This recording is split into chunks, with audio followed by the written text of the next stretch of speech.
ആകാശവാണി.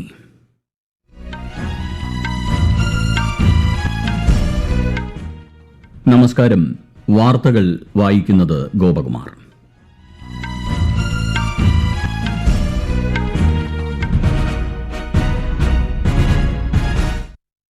പ്രധാന വാർത്തകൾ. ഇന്ത്യ മുന്നോട്ടുവച്ച UPI പണമിടപാട് സംവിധാനം അന്താരാഷ്ട്ര തലത്തിൽ മാതൃക സൃഷ്ടിച്ചതായി ആഗോള ഫിൻടെക് ഉച്ചകോടിയിൽ പ്രധാനമന്ത്രി നരേന്ദ്രമോദി. മഹാരാഷ്ട്രയിലെ വധാവൻ തുറമുഖത്തിന്റെ ശിലാസ്ഥാപനം പ്രധാനമന്ത്രി അല്പസമയത്തിനകം നിർവഹിക്കും. അർത്തുങ്കൽ കൊയിലാണ്ടി മത്സ്യബന്ധന തുറമുഖ വികസന പദ്ധതികൾക്കും തുടക്കം കുറിക്കും. രാജ്യത്തിന്റെ പ്രതിരോധ കയറ്റുമതി വലിയ തോതിൽ വളർച്ച കൈവരിച്ചതായും 2029ഓടെ ഇത് 50,000 കോടിയിലെത്തുമെന്നും രാജ്യരക്ഷാമന്ത്രി രാജ്നാഥ് സിംഗ്. വയനാട് ഉരുൾപൊട്ടൽ ദുരന്തത്തിന് ഇന്ന് 1 മാസം. നിയമസഭാ പരിസ്ഥിതി സമിതി ദുരന്ത മേഖല സന്ദർശിക്കുന്നു. വഖഫ് ഭേദഗതി ബിൽ പരിശോധനയ്ക്കായി നിയോഗിക്കപ്പെട്ട പാർലമെന്ററി സംയുക്ത സമിതി യോഗം ന്യൂഡൽഹിയിൽ ആരംഭിച്ചു. വാർത്തകൾ വിശദമായി. ഗ്രാമനഗര ഭേദമില്ലാതെ രാജ്യത്ത് എല്ലായിടത്തും 24 മണിക്കൂറും ബാങ്കിംഗ് സേവനങ്ങൾ ലഭ്യമാക്കാനായത് ഫിൻടെക് രംഗത്തെ ഇന്ത്യയുടെ നേട്ടമാണെന്ന് പ്രധാനമന്ത്രി നരേന്ദ്രമോദി. ഇന്ത്യ മുന്നോട്ടുവച്ച UPI പണമിടപാട് സംവിധാനം അന്താരാഷ്ട്ര തലത്തിൽ മാതൃക സൃഷ്ടിച്ചതായും മുംബൈയിൽ ആഗോള ഫിൻടെക് ഫെസ്റ്റിനെ അഭിസംബോധന ചെയ്തുകൊണ്ട് പ്രധാനമന്ത്രി പറഞ്ഞു. ഫിൻടെക് മേഖലയിലെ ഇന്ത്യയുടെ വൈവിധ്യം അതിശയകരമാണെന്ന് പറഞ്ഞ പ്രധാനമന്ത്രി സാമ്പത്തിക ഉൾച്ചേർക്കൽ ശക്തിപ്പെടുത്താൻ ഫിൻടെക് മേഖലയിലെ വിപ്ലവം സഹായിച്ചതായും ചൂണ്ടിക്കാട്ടി. आज दुनिया का करीब करीब आधा real time digital transaction Bharat में होता है. पूरी दुनिया में भारत का UPI फिनटेक का बहुत बड़ा उदाहरण बन गया है. आज गांव हो या शहर, सर्दी हो या गर्मी, बारिश हो या बर्फ गिर रही हो, भारत में बैंकिंग सर्विस 24 घंटे 7 दिन 12 महीने चलती रहती है. Payment council of India, national payment corporation of India, fintech convergence council എന്നിവ സംയുക്തമായാണ് ഉച്ചകോടി സംഘടിപ്പിക്കുന്നത്. ഫിൻടെക് മേഖലയിലെ വിദഗ്ധരും നയരൂപകർത്താക്കളും ഉൾപ്പെടെ 800-ലധികം പ്രതിനിധികൾ ഉച്ചകോടിയിൽ പങ്കെടുക്കുന്നുണ്ട്. ആലപ്പുഴയിലെ അർത്തുങ്കൽ മത്സ്യബന്ധന തുറമുഖത്തിന്റെ 3ാം ഘട്ട നിർമ്മാണോദ്ഘാടനം പ്രധാനമന്ത്രി നരേന്ദ്രമോദി അല്പസമയത്തിനകം ഓൺലൈനായി നിർവഹിക്കും. മന്ത്രി സജി ചെറിയാൻ അധ്യക്ഷനാകുന്ന ചടങ്ങിൽ കേന്ദ്രമന്ത്രി രാജീവ് രഞ്ജൻ സിംഗ് മുഖ്യപ്രഭാഷണം നടത്തും. കേന്ദ്ര സഹമന്ത്രി ജോർജ് കുര്യൻ, കൃഷിമന്ത്രി P. Prasad, KC Venugopal MP തുടങ്ങിയവർ പരിപാടിയിൽ പങ്കെടുക്കും. കൊയിലാണ്ടി മത്സ്യബന്ധന തുറമുഖത്തിന്റെ 2ാം ഘട്ട വികസന പ്രവർത്തനങ്ങളുടെ നിർമ്മാണ ഉദ്ഘാടനവും പ്രധാനമന്ത്രി ഇന്ന് ഓൺലൈനായി നിർവഹിക്കും. നിർമ്മാണത്തിനും നവീകരണത്തിനും 20.9 കോടി രൂപയുടെയും ഡ്രഡ്ജിംഗ് പ്രവൃത്തിക്കായി 5.88 കോടി രൂപയുടെയും ഭരണാനുമതിയാണ് പദ്ധതിക്ക് ലഭിച്ചത്. വിവിധ സംസ്ഥാനങ്ങളിലായി 1,560 കോടി രൂപയുടെ 218 ഫിഷറീസ് പദ്ധതികൾക്കാണ് പ്രധാനമന്ത്രി ഇന്ന് തുടക്കം കുറിക്കുന്നത്.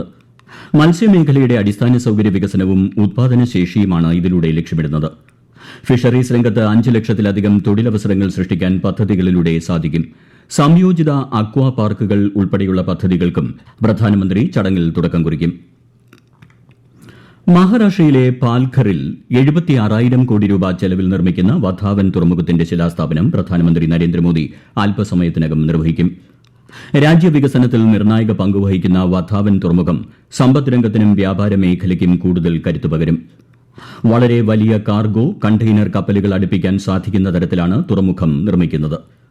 അന്താരാഷ്ട്ര കപ്പൽ പാതകൾക്ക് അടുത്തു നിൽക്കുന്ന ആഴമേറിയ ഇന്ത്യൻ തുറമുഖങ്ങളിൽ ഒന്നായിരിക്കും വധാവൻ തുറമുഖം. 360 കോടി രൂപയുടെ ദേശീയ വെസൽ കമ്മ്യൂണിക്കേഷൻ സംവിധാനത്തിനും പ്രധാനമന്ത്രി ഇന്ന് തുടക്കം കുറിക്കും. ഇതിലൂടെ മത്സ്യബന്ധന യാനങ്ങളിൽ 1 ലക്ഷം ട്രാൻസ്പോണ്ടറുകൾ ഘട്ടം ഘട്ടമായി സ്ഥാപിക്കും. കടലിൽ മത്സ്യബന്ധനത്തിൽ ഏർപ്പെട്ടിരിക്കുന്നവരുമായി ആശയവിനിമയം സാധ്യമാക്കുന്ന ട്രാൻസ്പോണ്ടറുകൾ ISRO ആണ് വികസിപ്പിച്ചത്. മത്സ്യത്തൊഴിലാളികളുടെ സുരക്ഷ ഉറപ്പുവരുത്താൻ ഇവയിലൂടെ സാധിക്കും. ജനാധിപത്യത്തിൽ മാധ്യമങ്ങൾ നിർണായക പങ്ക് വഹിക്കുന്നതായി രാജ്യരക്ഷാമന്ത്രി രാജ്നാഥ് സിംഗ്. നിയമനിർമ്മാണ സഭ, നീതിന്യായ വ്യവസ്ഥ, ഭരണനിർവഹണം തുടങ്ങിയവ പോലെ തന്നെ ജനാധിപത്യത്തിന്റെ നെടുന്തൂണാണ് മാധ്യമങ്ങളെന്നും തിരുവനന്തപുരത്ത് സ്വകാര്യ മാധ്യമ കോൺക്ലേവ് ഉദ്ഘാടനം ചെയ്യവേ അദ്ദേഹം പറഞ്ഞു. ജനങ്ങളുടെ ജീവിതത്തിൽ ചെറുതും വലുതുമായ മാറ്റങ്ങൾ കൊണ്ടുവരാനാണ് 1ാം നരേന്ദ്രമോദി സർക്കാർ അധികാരത്തിൽ വന്നതു മുതൽ ശ്രമിക്കുന്നത്. പ്രതിസന്ധികൾ എങ്ങനെ കൈകാര്യം ചെയ്യുന്നു എന്നതാണ് ഏതൊരു സർക്കാരിന്റെയും കാര്യക്ഷമത തെളിയിക്കുന്നതെന്നും കോവിഡ് മഹാമാരിയെ ഇന്ത്യ നേരിട്ട രീതി ചൂണ്ടിക്കാട്ടി അദ്ദേഹം പറഞ്ഞു. ഇന്ത്യൻ സമ്പദ്വ്യവസ്ഥ മികച്ച വളർച്ച കൈവരിച്ച് മുന്നേറുകയാണ്. രാജ്യത്തിന്റെ പ്രതിരോധ കയറ്റുമതിയിൽ ഈ മുന്നേറ്റം പ്രകടമാണെന്നും അദ്ദേഹം വ്യക്തമാക്കി. ഇന്ത്യയുടെ പ്രതിരോധ കയറ്റുമതി 2029ഓടെ 50,000 കോടിയിലെത്തിക്കുകയാണ് കേന്ദ്ര സർക്കാരിന്റെ ലക്ഷ്യമെന്നും ശ്രീ രാജ്നാഥ് സിംഗ് പറഞ്ഞു. ചടങ്ങിൽ വയനാട് ഉരുൾപൊട്ടൽ ദുരന്തത്തിൽ മരിച്ചവർക്ക് ആദരാഞ്ജലികൾ അർപ്പിച്ച കേന്ദ്രമന്ത്രി വിവിധ സേനാ വിഭാഗങ്ങളുടെ രക്ഷാ ദുരിതാശ്വാസ പ്രവർത്തനങ്ങൾ പ്രശംസനീയമാണെന്നും പറഞ്ഞു. 2 ദിവസത്തെ സന്ദർശനത്തിനായി തിരുവനന്തപുരത്തെത്തിയ ശ്രീ രാജ്നാഥ് സിംഗ് ഗവർണർ ആരിഫ് മുഹമ്മദ് ഖാനുമായി രാജ്ഭവനിൽ കൂടിക്കാഴ്ച നടത്തി. വഖഫ് ഭേദഗതി ബിൽ 2024ന്റെ പരിശോധനയ്ക്കായി നിയോഗിക്കപ്പെട്ട പാർലമെന്ററി സംയുക്ത സമിതി യോഗം ന്യൂഡൽഹിയിൽ ആരംഭിച്ചു. വിവിധ സംഘടനകളിൽ നിന്നും വ്യക്തികളിൽ നിന്നും ബില്ല് സംബന്ധിച്ച അഭിപ്രായങ്ങളും നിർദ്ദേശങ്ങളും സ്വീകരിക്കാനാണ് യോഗം ചേരുന്നത്.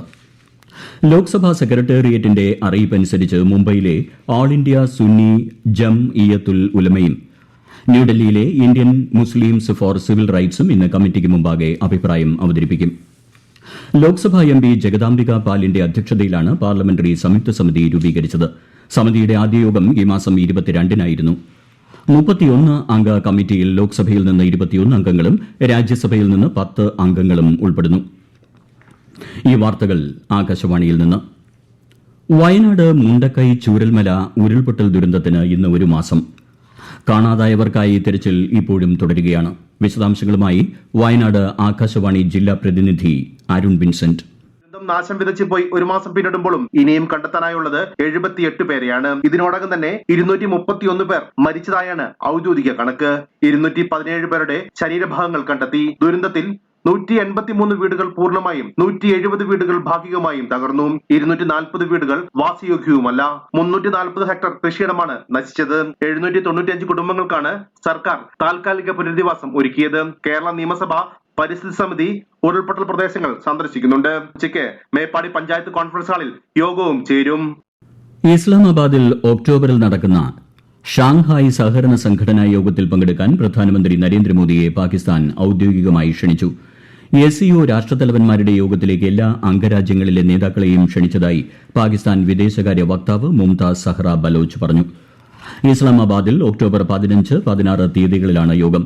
India, Iran, Kazakhstan, China, Kyrgyz republic, Pakistan, Russia, Tajikistan, Uzbekistan എന്നീ 9 രാജ്യങ്ങളാണ് SCOയിൽ ഉൾപ്പെടുന്നത്. അതിർത്തി പ്രദേശങ്ങളിൽ സമാധാനം നിലനിർത്താൻ ഇന്ത്യ ചൈന ധാരണ. അതിർത്തി കാര്യങ്ങൾ സംബന്ധിച്ച ഏകോപന കർമ്മസമിതിയുടെ ബീജിംഗിൽ നടന്ന 31ാമത് യോഗത്തിലാണ് ഇത് സംബന്ധിച്ച ധാരണയായത്. അതിർത്തി മേഖലയിലെ സമാധാനം പുനഃസ്ഥാപിക്കലും യഥാർത്ഥ നിയന്ത്രണ രേഖയോടുള്ള ആദരവും ഉഭയകക്ഷി ബന്ധങ്ങളിൽ സാധാരണ നില കൈവരിക്കുന്നതിന് അത്യാവശ്യമാണെന്ന് ഇരു രാജ്യങ്ങളും നിലപാട് വ്യക്തമാക്കി. വിദേശകാര്യ മന്ത്രാലയ ജോയിന്റ് സെക്രട്ടറി ഗൌരംഗ് ലാൽ ദാസാണ് ഇന്ത്യൻ സംഘത്തെ നയിച്ചത്. നയതന്ത്ര സൈനിക രംഗങ്ങളിൽ ബന്ധം ശക്തമാക്കാനും ഇരു രാജ്യങ്ങളും ധാരണയായി. ഇന്ത്യയുടെ മൊത്ത ആഭ്യന്തര ഉത്പാദന വളർച്ച ഈ സാമ്പത്തിക വർഷത്തിൽ വലിയ തോതിൽ വളർച്ച കൈവരിക്കുമെന്ന് ന്യൂയോർക്ക് ആസ്ഥാനമായ ആഗോള സാമ്പത്തിക നിലവാര വിലയിരുത്തൽ ഏജൻസിയായ മൂഡീസ് റേറ്റിംഗ്സ്. 2024 സാമ്പത്തിക വർഷത്തിൽ 7.2% വളർച്ച കൈവരിക്കാനാകുമെന്നാണ് പ്രവചനം. മുമ്പ് 6.8% പ്രവചിച്ചിരുന്നത്. 2025ലെ GDP വളർച്ച 6.4%-ൽ നിന്ന് 6.6% ഉയരുമെന്നും പ്രവചിക്കുന്നു. 2024ന്റെ ആദ്യപാദത്തിൽ ഇന്ത്യൻ സമ്പദ്വ്യവസ്ഥ പ്രതിവർഷം 7.8% വളർച്ച കൈവരിച്ചതായി മൂഡീസ് ചൂണ്ടിക്കാട്ടി. വ്യത്യസ്ത ലിംഗ വിഭാഗത്തിൽപ്പെട്ടവർക്ക് ജോയിന്റ് ബാങ്ക് അക്കൌണ്ട് തുടങ്ങുന്നതിനും ക്യൂർ ബന്ധമുള്ളയാളെ നോമിനി ആക്കുന്നതിനും തടസ്സങ്ങളില്ലെന്ന് കേന്ദ്ര ധനകാര്യ മന്ത്രാലയം. ഇതുമായി ബന്ധപ്പെട്ട് ധനകാര്യ സേവന വകുപ്പ് അറിയിപ്പ് പുറത്തിറക്കി. 2023ലെ സുപ്രീംകോടതി ഉത്തരവിന്റെ പശ്ചാത്തലത്തിലാണ് തീരുമാനം. കേരളത്തിൽ 7 ജില്ലകളിൽ അതിശക്തമായ മഴയ്ക്കുള്ള ഓറഞ്ച് ജാഗ്രത പ്രഖ്യാപിച്ച് കേന്ദ്ര കാലാവസ്ഥാ വകുപ്പ്. എറണാകുളം, ഇടുക്കി, തൃശൂർ, കോഴിക്കോട്, വയനാട്, കണ്ണൂർ, കാസർഗോഡ് ജില്ലകളിലാണ് ഓറഞ്ച് ജാഗ്രത. വയനാട്ടിൽ പ്രത്യേക ജാഗ്രതാ നിർദ്ദേശവും പുറത്തിറക്കി. മണ്ണിടിച്ചിൽ സാധ്യതയുള്ള പ്രദേശങ്ങളിൽ താമസിക്കുന്നവരും വെള്ളം കയറാൻ സാധ്യതയുള്ള സ്ഥലങ്ങളിൽ താമസിക്കുന്നവരും ജാഗ്രത പാലിക്കണം. പത്തനംതിട്ട, ആലപ്പുഴ, കോട്ടയം, പാലക്കാട്, മലപ്പുറം ജില്ലകളിൽ ഇന്ന് മഞ്ഞ ജാഗ്രതയും നൽകിയിട്ടുണ്ട്. പ്രധാന വാർത്തകൾ വീണ്ടും. ഇന്ത്യ മുന്നോട്ടുവച്ച UPI പണമിടപാട് സംവിധാനം അന്താരാഷ്ട്ര തലത്തിൽ മാതൃക സൃഷ്ടിച്ചതായി ആഗോള ഫിൻടെക് ഉച്ചകോടിയിൽ പ്രധാനമന്ത്രി നരേന്ദ്രമോദി. മഹാരാഷ്ട്രയിലെ വധാവൻ തുറമുഖത്തിന്റെ ശിലാസ്ഥാപനം പ്രധാനമന്ത്രി അല്പസമയത്തിനകം നിർവഹിക്കും. അർത്തുങ്കൽ, കൊയിലാണ്ടി മത്സ്യബന്ധന തുറമുഖ വികസന പദ്ധതികൾക്കും തുടക്കം കുറിക്കും. രാജ്യത്തിന്റെ പ്രതിരോധ കയറ്റുമതി വലിയ തോതിൽ വളർച്ച കൈവരിച്ചതായും 2029ഓടെ ഇത് 50,000 കോടിയിലെത്തുമെന്നും രാജ്യരക്ഷാമന്ത്രി രാജ്നാഥ് സിംഗ്. വയനാട് ഉരുൾപൊട്ടൽ ദുരന്തത്തിന് ഇന്ന് 1 മാസം. നിയമസഭാ പരിസ്ഥിതി സമിതി ദുരന്ത മേഖല സന്ദർശിക്കുന്നു. വഖഫ് ഭേദഗതി ബിൽ പരിശോധനയ്ക്കായി നിയോഗിക്കപ്പെട്ട പാർലമെന്ററി സംയുക്ത സമിതി യോഗം ന്യൂഡൽഹിയിൽ ആരംഭിച്ചു. വാർത്തകൾ കഴിഞ്ഞു. അടുത്ത വാർത്താ പ്രക്ഷേപണം വൈകിട്ട് 6:30.